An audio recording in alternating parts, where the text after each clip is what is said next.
بسم اللہ الرحمن الرحیم۔ السلام علیکم ورحمۃ اللہ وبرکاتہ۔ آج ہم ایک ایسے بہترین دعا کے بارے میں پڑھیں گے جس کے پڑھنے سے اور اس کے اہتمام کرنے سے انشاءاللہ الرحمن جو بھی دعا مانگو گے ہر حاجت پوری ہوگی، یعنی کہ یہ دعا پڑھے ہر حاجت پوری ہوگی۔ حضرت سعید رضی اللہ تعالیٰ عنہ کی دعا۔ حضرت سعید بن مسیب رضی اللہ تعالیٰ عنہ فرماتے ہیں کہ میں ایک مرتبہ مسجد میں آرام کر رہا تھا، اچانک غیب سے آواز آئی، اے سعید، ان کلمات کو پڑھ کر تو جو دعا مانگے گا اللہ تعالیٰ قبول کرے گا۔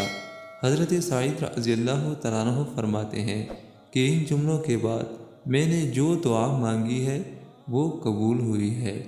سبحان اللہ، یعنی کہ یہ دعا مانگیں یا پڑھیں اور اس کے بعد اپنی حاجت کے مطابق دعا اللہ تعالیٰ سے مانگے، اور وہ دعا یہ ہے جس کے الفاظ یہ ہیں، یعنی کہ یہ دعا پڑھیں اور اس کے بعد دعا مانگے۔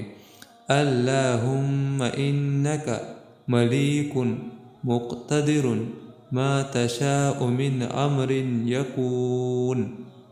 دوبارہ سن لیجئے، اللہم انک ملیک مقتدر ما تشاء من امر یکون۔ اللہ تعالیٰ اس پہ عمل کرنے کی توفیق نصیب عطا فرمائے۔ آمین ثم آمین۔